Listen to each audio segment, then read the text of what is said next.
If the shoe fits, wear it.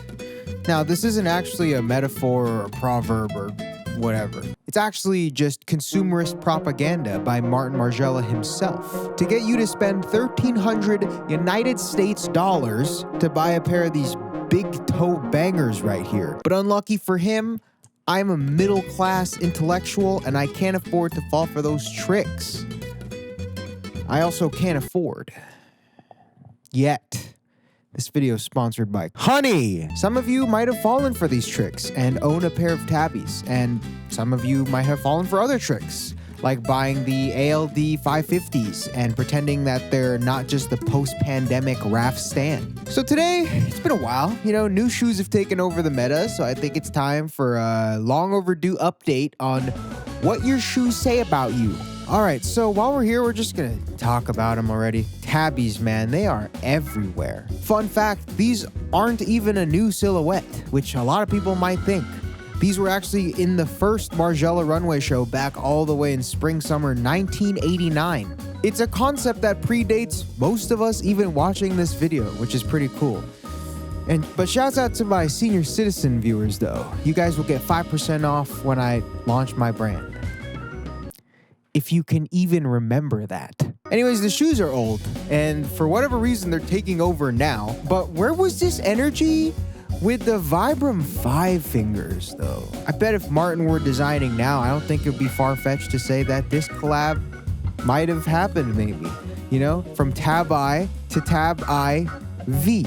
In a perfect world, the fashion meme page admin boyfriend and the Parsons student girlfriend can hold feet wearing these Margiela 5 fingers, man. The perfect shoe, really.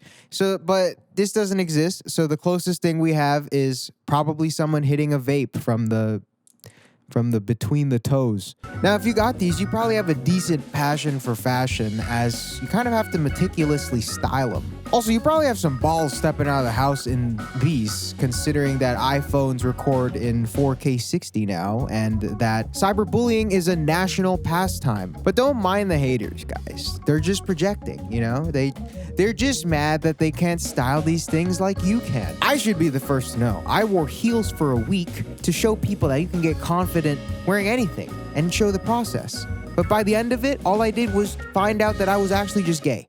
And you know what? Happy Pride Month to all my LGBTQIA+ viewers and also my heel enjoyers viewers. This is our time. We can't let them take this away from us. But yeah, like I said, the haters are just mad. Just don't listen to them, I think that you should just do your own thing and block out the hate.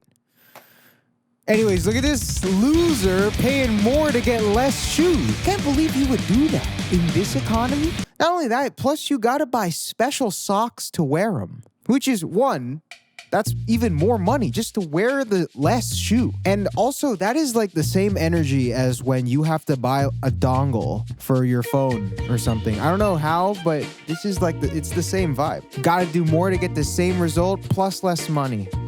Plus big toe. But in all honesty, I love these. These are sick. I actually really want to get this tan pair that I've been eyeing for a while, because I feel like if I have them on and if I wear shorts especially, from a quick glance, it's like, is that guy raw dogging the pavement? And I think that would be kind of a funny thing to step out of the house in. But still, paying more and getting less, I feel like that's kind of the theme right now. I feel like the only thing you can balance it out with is if you pay less to get more. And for that, I have to thank the sponsor of this video, Honey. This video is sponsored by Honey. Honey is the #1 shopping tool in America, and you've probably already heard about it at this point. They automatically help you find coupons online so that you don't have to go through the shameful process of going online and trying to find a coupon code for yourself, which is arguably the most shameful thing that could appear on your search history. I was actually just buying some shoes and saved $25 randomly because I had Honey on me. And I think that's a mature step up from asking my mom for an allowance, I think. And then you can kind of just do whatever you want with it. There's a list of stores on the website that you can go check out and see if they have any coupons or whatever. And then bam, it's free. But yeah, it's just fast, easy. and free, which is also the holy trinity of life. And you can get it now by going to joinhoney.com/frugal, which actually might be the best URL they've ever had. And you can also install it on your web browser like this. Bam, you're good to go whenever. Joinhoney.com/frugal. Come on, that's the craziest URL. You are welcome. I don't know if it's just me, okay? This is just my opinion, but I feel like blazers gotta be some of the hardest shoes to take off, bro. Okay, here is a time lapse of me taking off Jordan 1. It wasn't really even a time lapse, it was a clip. This is a time lapse of me trying to take off some blazers. Like, this is just unacceptable. We all have the same 24 hours, unless you own a pair of blazers. I'm Asian, so I was raised to take your shoes off when entering the house. But if I'm wearing a pair of blazers, these are staying on in bed. And that's not even like, oh, babe, the blazers stay on in bed because they're so fresh. No, it's because by the time I get these off, I've already had the post-nut clarity. And if I pull up to a friend's house, right, and they're like, yo, can you please take your shoes off? I just got this new carpet, or I am scared of germs, or whatever. Scared of germs? They're like this small. Anyways, if I go to a friend's house and I gotta take off my blazers, guess what, buddy? Function's over. I'm going home. I'm not gonna sit there and embarrass myself taking off these Millennium Puzzles on my feet. There's nothing more dehumanizing than getting out of a booth at a restaurant and taking off Nike blazers in front of other people. It just feels like I'm doing like long division, like when I'm taking these shoes off. And of course, bro, just loosen them, or just don't wear them too tight, or don't lace them all the way to the top. 5 head. Well, first of all, I like them when they're up, when they're laced all the way up the fam. But what if there's an instance where I have to like run, you know, like, or I don't know, or you know what, even in a more realistic sense, like what if you just end up in your day taking one of these steps, you know, like eventually it's going to happen, you know, bro, sometimes the world just throws this in your day. It's going to happen. It's not even a matter of if, it's a matter of when, you know, it's just RNG. What are you going to do then? Also, probably some of the coolest names for a shoe out there. Blazer. Nike Blazer. It's like if a 6th grader had a job at Nike. And as cool as they are, I still feel like they're somewhat underrated considering how much versatility that this can add to your wardrobe as opposed to the more popular Dunk sibling. Blazers are like an Android phone. Like objectively, it's the better option in terms of versatility or price, or even aesthetically. Sometimes I feel like this is the better option. But at the end of the day, I'm gonna be FaceTiming no hose from my iPhone. I highly recommend it for if you're gonna be outside doing things for a long time, like if you're at work or if you're at the DMV. Dude, if I see you in line at TSA wearing a pair of blazers, I'm putting an illegal insect in your back pocket. Allegedly. In a video game. This is just a joke. I'm actually just applying for TSA Pre as well, so I don't want this used against me. So this is a hypothetical scenario. But also, if you're wearing blazers at TSA, I will find your flight.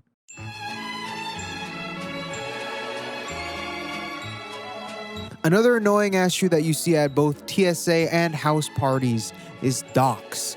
It's just, they're so big and they take up so much real estate that my foyer looks like a tire lot. These are also a fan favorite of all our goth baddies out there in the world, you know? This is actually the girl that the fashion meme boyfriend cheats with, and then the two girls realize that he's disgusting, and then they make a podcast together. But it's a good shoe as a daily, you know? I feel like it's a really good uniform boot as it kind of just goes with everything. But the obvious optimal aesthetic is a grungier military type.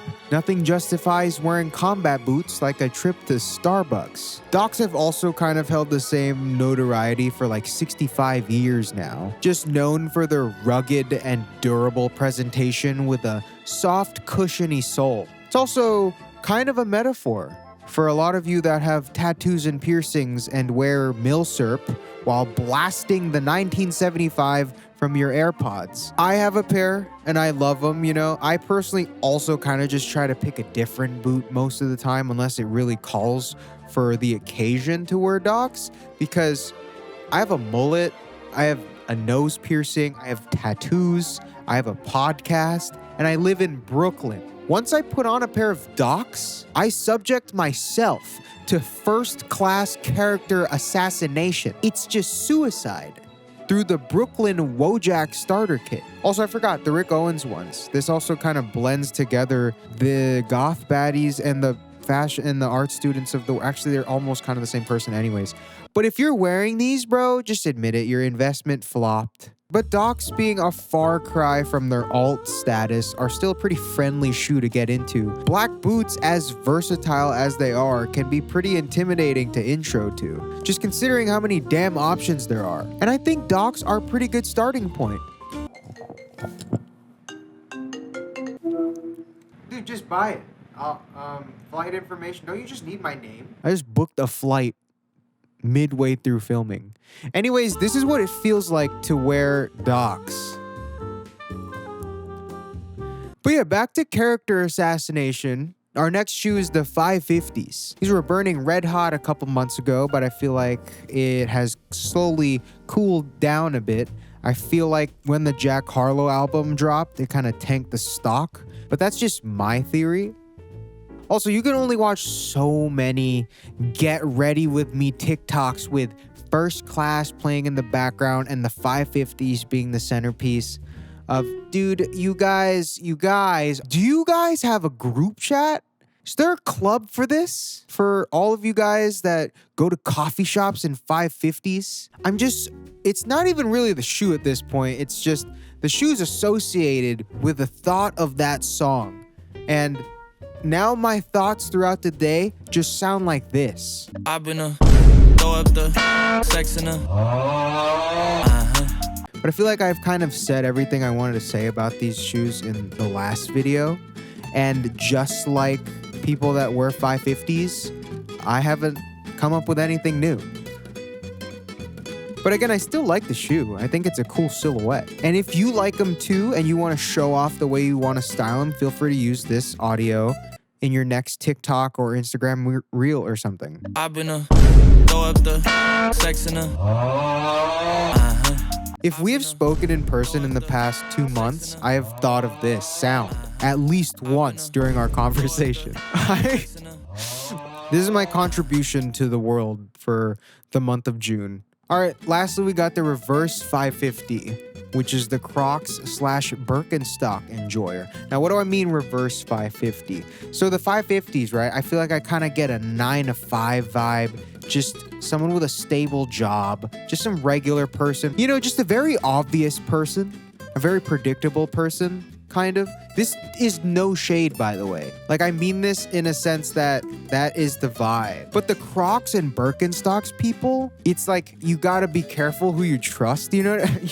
Like, whoever's wearing Crocs and Birkenstocks, you gotta really talk to them, because these are the types of people that are like floating around in life and they all know their big three. And I also mean this in two ways. For the Crocs, when I say big three, I'm talking your rising, your sun, and your moon, obviously. And for the Birkenstocks, you got your big three crypto coins that you're invested into. And if you really think about it, these are the same thing, because they're imaginary things that are out of your control and totally influencing your mood and the way you treat and interact with other people. These topics also are just like the rear naked choke of party conversations. Back in the day, it used to be like the CrossFit, veganism, driving a Beamer, you know? Now it's like NFT Discord, real estate, and what your Venus is in. This is what I'm talking about with you gotta like really talk to this person before you trust them. She reads your birth chart and he wishes he was never even born to begin with because of this past crypto crash. But hold on, buddy. I personally like the rise of this mule style shoe because it's fun. Also, it's kind of a power move in a way, wearing these types of shoes. But also, I got way too many trust issues to be wearing these in a city, bro. There's just too much out there. I'm just way too exposed. Sure, you can check the weather, make sure it's not like raining or something. But like, imagine your foot getting stepped on when you're wearing one of these, just getting the entire side wuss pussy in between your toes. And it gives me the same vibe as to when I see people parking their convertible car on the street with the top down. Like, how do you have that level of trust? Or like when people cook bacon with their shirt off. But also, if you're leaving your entire morale responsible to the stars and the crypto market, you're probably way more liberated than me, and I literally couldn't be me. I mean, I guess we're all kind of inadvertently affected by stuff out of our control. So there's a little bit of Croc Daddy and Birkin Baddie in all of us. And I love that for us. But yeah, untrustworthy shoe. Like if I were to get murdered by anyone wearing any of these shoes, it would probably be the guy in Birkenstocks. That would be my number one guess. Number two, probably 550s with high socks and shorts. That is a guy that I feel has a very little emotional control. I don't know where I'm getting all of this. This is my opinion. But I feel like those two gotta be careful. And if you know a guy like that, keep him close. You never know. Cool, anyways, if you see yourself in any of these, you can go ahead and fight in the comments. Or you can follow me on Instagram and everything at Vans at the Met Gala. I will be there. I have a show with Highs Nabaidi at Highs Nabaidi on TikTok. We're just doing interviews and stuff. And also clothing brand soon. In first week of September.